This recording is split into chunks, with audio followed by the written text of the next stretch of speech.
തീർച്ചയായിട്ടും മണ്ണ് നീക്കം നടന്നിട്ടുണ്ട്. ഏതാണ്ട് 10 മീറ്ററോളം ഉയരത്തിൽ മണ്ണുണ്ടായിരുന്നു എന്നാണ് നമുക്ക് മനസ്സിലാക്കാൻ കഴിയുന്നത്. നേരത്തെ അത്രയും ഉയരത്തിൽ മണ്ണുണ്ടായിരുന്നു. ആ മണ്ണ് നീക്കം ചെയ്ത് മറുഭാഗത്തേക്ക്, റോഡിന്റെ മറുഭാഗത്തേക്ക് മാറ്റിയിടുകയും അതോടൊപ്പം തന്നെ ഈ മറുഭാഗത്ത് നിന്ന് ഹിറ്റാച്ചി ഉപയോഗിച്ച് വണ്ടികളിലേക്ക് കയറ്റി കുറച്ച് അകലത്തേക്ക് മാത്രം കൊണ്ടുപോവുകയും ചെയ്യുകയായിരുന്നു.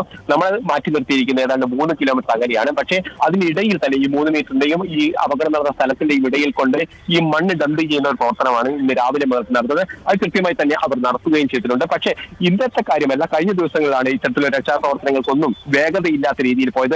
ഒരുപക്ഷെ ഇന്നലെ ഉച്ചയ്ക്ക് ശേഷം മാത്രമാണ് ഇത്തരത്തിലുള്ള പ്രവർത്തനങ്ങളിലേക്ക് കടന്നത്.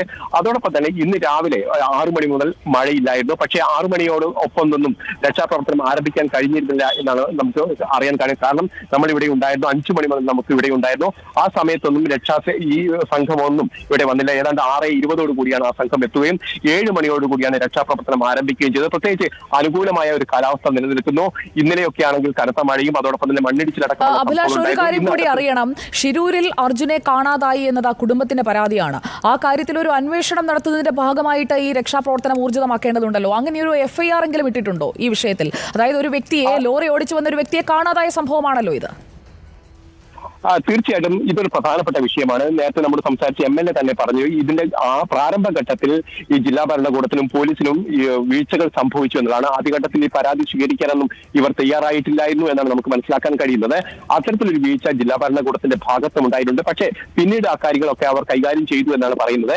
ഏതായാലും ഇതുമായി ബന്ധപ്പെട്ട് ഇവരുടെ പരാതി സ്വീകരിക്കുകയും FIR ഇട്ടിട്ടുണ്ട് എന്നാണ് നമുക്ക് മനസ്സിലാക്കാൻ കഴിയുന്നത്. എന്നാൽ അതിന്റെ അടിസ്ഥാനത്തിലാണ് ഇപ്പോൾ ഒരു പരിശോധനകൾ ഇവിടെ നടക്കുകയും ഊർജിതമാക്കുകയും ചെയ്തത്. അതോടൊപ്പം തന്നെ നേരത്തെ നമ്മൾ സൂചിപ്പിച്ച് പറയുന്നത് തന്നെ സംസ്ഥാന സർക്കാരിന്റെ ഒക്കെ വലിയ ക്രിയാത്മകമായ ഇടപെടൽ കാര്യത്തിലുണ്ടായിട്ടുണ്ട്. അതിനുശേഷമാണ് ഇത്തരം രക്ഷാ ദൗത്യത്തിലേക്ക് തന്നെ കാര്യങ്ങൾ പോയത്. അതുവരെ ഇത്തരത്തിലൊരു രക്ഷാദൗത്യം ആദ്യത്തെ 3 ദിവസവും സാധാരണഗതിയിലുള്ള രക്ഷാപ്രവർത്തനങ്ങൾ മാത്രമായിട്ട് നടന്നത്. മണ്ണ് 2-3 JCB ഉപയോഗിച്ച് മണ്ണ് നീക്കം ചെയ്യുന്ന പ്രവർത്തികൾ മാത്രമായിട്ട് നടന്നത്. പക്ഷേ ഇന്നലെയും ഇന്നും സംസ്ഥാന സർക്കാരിന്റെയും കോൺഗ്രസ് പാർട്ടിയുടെ ഒക്കെ ഇടപെടലുണ്ടായിരുന്നു. അതിനുശേഷമാണ് അത്തരത്തിൽ ശക്തമായ ഒരു ഇടപെടലിന് ശേഷം മാത്രമാണ് ഇത്തരത്തിലൊരു പരിശോധന നടന്നത്. ഏതായാലും ഇപ്പോൾ ഈ സ്ഥലം MLA തന്നെ പറഞ്ഞിരിക്കുന്ന സ്ഥിതിക്ക് ജില്ലാ ഭരണകൂടത്തിനും പോലീസിനും ആദ്യഘട്ടത്തിൽ വീഴ്ച സംഭവിച്ചിട്ടുണ്ട്.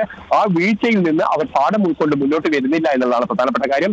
വലിയ തരത്തിലുള്ള സമ്മർദ്ദം ചെലുത്തിയതിനു ശേഷം മാത്രമാണ് അവർ ആക്ട് ചെയ്യുന്ന നിലയിലേക്ക് കാര്യങ്ങൾ വരുന്നത്.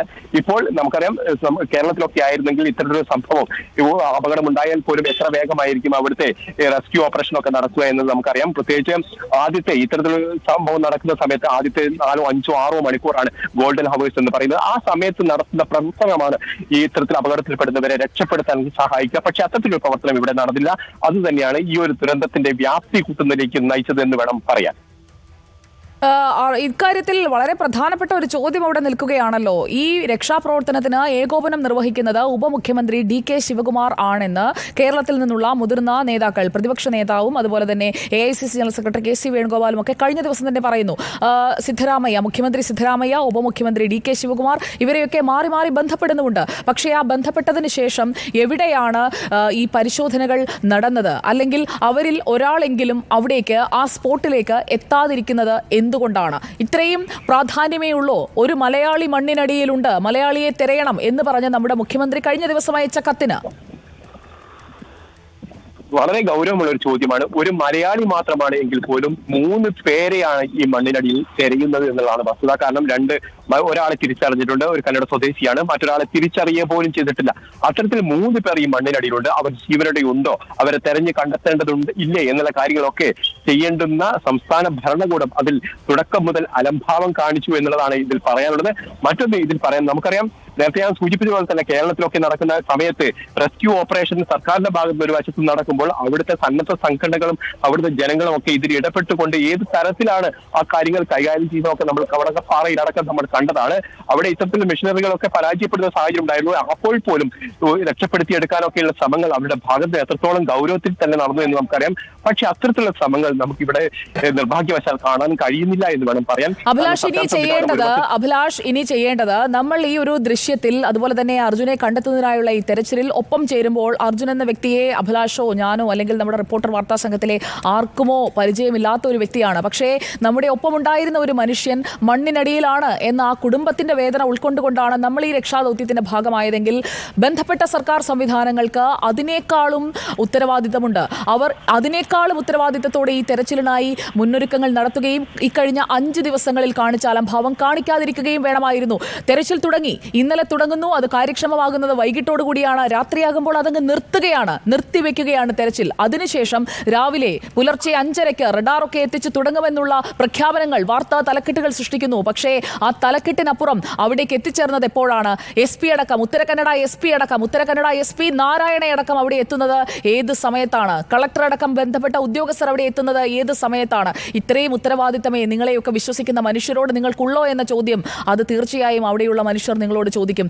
അവിടെ പെട്ടുപോയ മനുഷ്യ ജീവനുകൾക്കാണ് പ്രാധാന്യം കൊടുക്കേണ്ടത്. ദേശീയപാതയിലെ മണ്ണ് നീക്കി ഗതാഗതം സുഗമമാക്കുന്നതിനേക്കാൾ പ്രാധാന്യം നമ്മൾ കൊടുക്കേണ്ടത് അവിടെ കുടുങ്ങിക്കിടക്കുന്ന മനുഷ്യർക്കായാണ്. അവരുടെ ജീവനാണ് അവർ കയ്യിൽ പിടിച്ചുകൊണ്ട് കാത്തിരിക്കുന്നത്. രക്ഷകന്റെ കരമെത്തുമെന്ന്. ആ രക്ഷകന്റെ കരമെത്താത്തതിന്റെ ഉത്തരവാദിത്തത്തിൽ നിന്ന് ഒഴിഞ്ഞു മാറാൻ ഒരു കാരണവശാലും ഒരു ഉദ്യോഗസ്ഥനും കഴിയില്ല. അതിൽ ഇടപെടാതെ മാറി നിൽക്കുന്നത് അത് സംസ്ഥാനമായാലും കേന്ദ്രമായാലും ഭരണകൂടമായാലും ആരായാലും ആർക്കും ആ ഉത്തരവാദിത്തത്തിൽ നിന്ന് ഒഴിഞ്ഞു മാറാൻ കഴിയില്ല എന്നുള്ളതാണ് അങ്കോലയിലെ ഷിരൂരിലെ ദൃശ്യങ്ങൾ കാണുമ്പോൾ നമുക്ക് മനസ്സിലാക്കാൻ കഴിയുന്നത്. ഗ്രൗണ്ട് പെനട്രേറ്റിംഗ് റഡാർ എത്തി, ആദ്യ പരിശോധന പൂർത്തിയായി.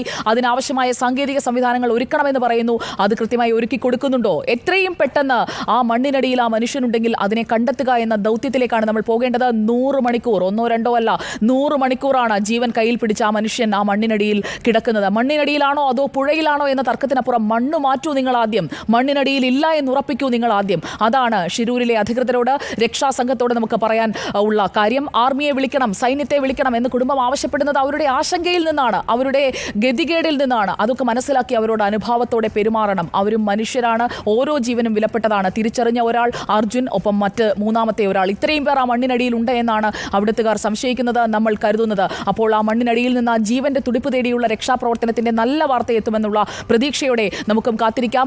100 മണിക്കൂർ പിന്നിടുകയാണ് അർജുനെ കാണാതായിട്ട്. 16-ാം തീയതി പുലർച്ചെയാണ് ഈ മണ്ണിടിച്ചിലുണ്ടായത്. ഒരു മലയൊന്നാകെ ഇടിഞ്ഞിറങ്ങി താഴേക്ക് പതിച്ച് പുഴയിലേക്ക് ഒഴുകിപ്പോയ മനുഷ്യർ, ജീവൻ നഷ്ടപ്പെട്ട മനുഷ്യർ, പുഴയിൽ ഒഴുകി 10 കിലോമീറ്റർ അപ്പുറത്തു നിന്ന് കിട്ടിയ കുഞ്ഞടക്കമുള്ളവരുടെ മൃതദേഹം, അതൊക്കെ നമ്മുടെ മുന്നിലുണ്ട്. ഈ രക്ഷാദൗത്യത്തിന്റെ ഏറ്റവും പുതിയ വിവരങ്ങൾ പ്രേക്ഷകരിലേക്ക് എത്തിച്ചുകൊണ്ടിരിക്കും. റിപ്പോർട്ടറിന്റെ വാർത്താ സംഘം വെല്ലുവിളികൾ മറികടന്നാണ് അവിടെ എത്തിയത്. മാധ്യമങ്ങൾക്ക് അവിടേക്ക് പ്രവേശനമില്ല, മാധ്യമങ്ങൾ മടങ്ങിപ്പോകണമെന്ന് ആവശ്യപ്പെടുന്ന ഭരണകൂടം, അതൊക്കെയാണ് നമ്മൾ അവിടെ കാണുന്നതെങ്കിലും അവിടെ നിന്നുള്ള ഏറ്റവും പുതിയ വിവരങ്ങൾ പ്രേക്ഷകരിലേക്ക് ഞങ്ങൾ എത്തിച്ചുകൊണ്ടേയിരിക്കും.